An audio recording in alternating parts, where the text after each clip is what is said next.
Back, Thom Hartmann here with you. Richard Wolff, Professor Richard Wolff is on the line with us, the economist, co-founder of Democracy at Work, the author most recently of Capitalism's Crisis Deepens, Essays on the Global Economic Meltdown. Democracyatwork.info is the website, also rdwolff with 2fs.com, and you can tweet him at Prof. Wolff with 2fs. Professor Wolff, welcome back.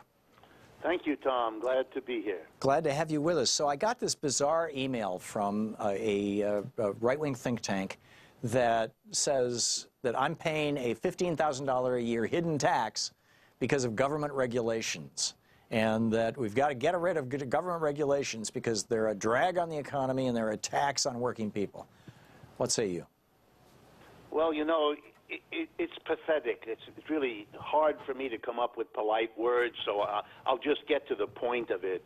When you teach economics to young people in American universities, you explain to them, as any reasonable person would, that when human beings get together to make regulations about their collective life, they do so in the hope of improving that life. So, for example, we make rules about how you have to behave on the road so we don't smash into each other as we cross intersections. We make rules about how much interest banks can charge on credit cards so that we don't gouge the people who are desperately in need of that kind of support, and on and on and on. To act as though the only dimension of a regulation is the cost of implementing it rather than the social purpose it serves is simply silly. It's a kind of game in which you take a two-sided coin but refuse to look at one side and only on the other side, and it's a blatant effort of the objects of regulation in the United States to get out from under. Most regulations have been regulations of profit-making companies doing unsocial or antisocial things in order to lift their profits. The best example, because it's in people's minds today, is the taxi industry. When it first began, when cars would drive you around, it turned out that there was some danger here. Some of the drivers weren't the best folks. Some of the drivers weren't properly trained. Some of the cars weren't properly maintained, and they weren't insured. So if you had an accident, you weren't in a secure situation to get yourself fixed up.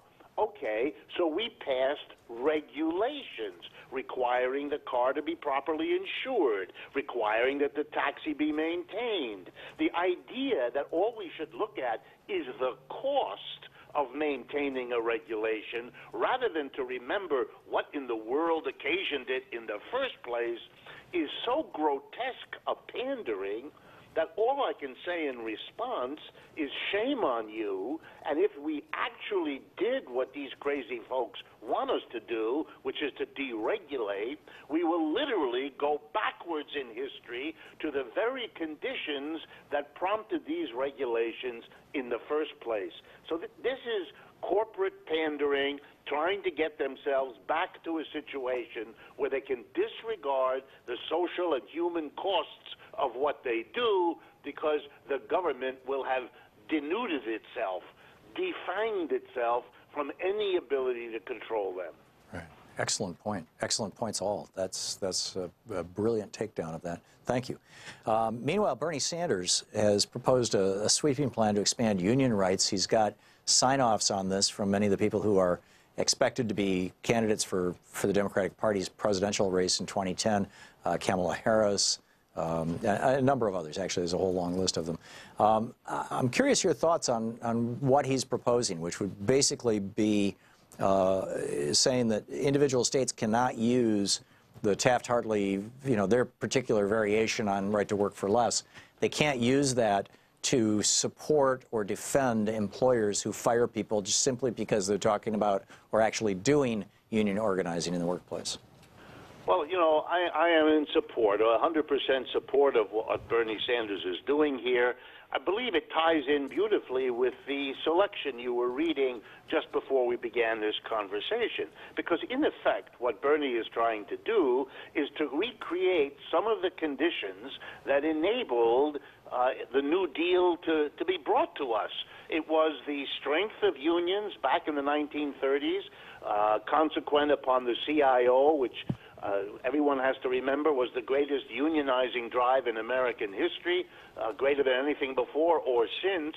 Those strong unions are what brought us Social Security, unemployment compensation, the first minimum wage, and a government hiring program, which did precisely what the author you were reading from said. It kept America out of becoming a fascist country like others beset by the Great Depression. It allowed us to come out of that horrible World War II with a lesser degree of inequality of income and wealth than we had ever had before. It really changed the country in many ways for the better.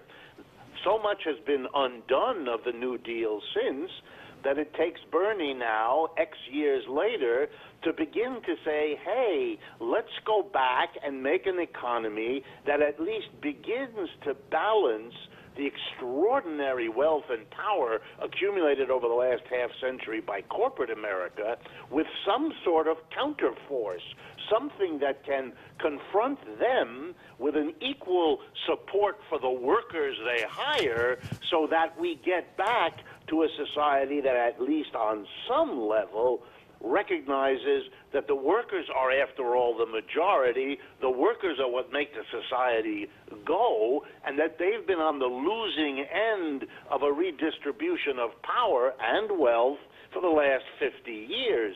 And he's beginning to try to move against that by changing the laws, strengthening unionization, things like that, which take us back to the conditions out of which our last positive and progressive surge came. I would, if I'm allowed, demur and disagree just a little bit. To call what he is doing, which one of the acts he named democracy in the workplace or something close to that, I think there I would push a little harder than Bernie might be comfortable with. I love the concept of democracy at the workplace, but it means, I think, what it says. Democracy is a principle that holds if a human being is affected by a decision, then he or she has the right to participate in it. We can't be governed by kings or corporate executives whose decisions impact our lives in basic ways and then have no way to hold them accountable, no way to shape what they do. And we have a democracy, at least formally, in our political life, but we've never had one in our economic life. You basically forego your democratic rights when you cross the threshold into your office, your factory, your store, where you work. And the few people at the top, board of directors, the major shareholders, and so on, make the decisions. You live with them, including closing the factory down or moving the business to China or whatever else. That's not a democratic arrangement. I love the concept of democracy. I would just push it a little further and say, ultimately, to be genuinely democratic, it should be the workers and perhaps the customers of whatever the enterprise produces who ought together to make the decisions about what goes on there, since they are the overwhelming majority of those affected by what any enterprise does. Yeah, very well said. I think Bernie was on the show every Friday for 11 years, so I've heard his riff on this a number of times, and it's basically that that corporations, workplaces, corporations are set up essentially along the lines of kingdoms. You've got the king, you've got the princes, Right, you've got the whole hierarchical structure. Whereas a union is actually a democratic institution, so where its workers own it and its workers decide what it does on behalf of them. And so a union is literally a democratic institution inserted into the workplace. And while that's not true democracy in the workplace, it's a damn good start. That's Bernie's point. Yeah, and he's right. And ironically, it goes back to the earlier question. Some of the regulations passed in the Congress of the United States over the last 50 years have been precisely regulations that impose and require the very democratic structure you just described to be the operating principle inside a union. And there have even been legal and other challenges to unions if they depart from the democratic rules that regulations established for them to pursue. And so I think it's a wonderful example. Do those folks really want all the regulations of unions to go? Of course not. Right. They're shills for the business community that wants more freedom to take more money out of our pockets. Yeah, they're very selective in their outrage. Professor Richard Wolff, great talking with you as always. Thank you, sir. Okay, Tom. Thank you very much. Democracyatwork.info is the website, and rdwolff.com, and you can tweet him at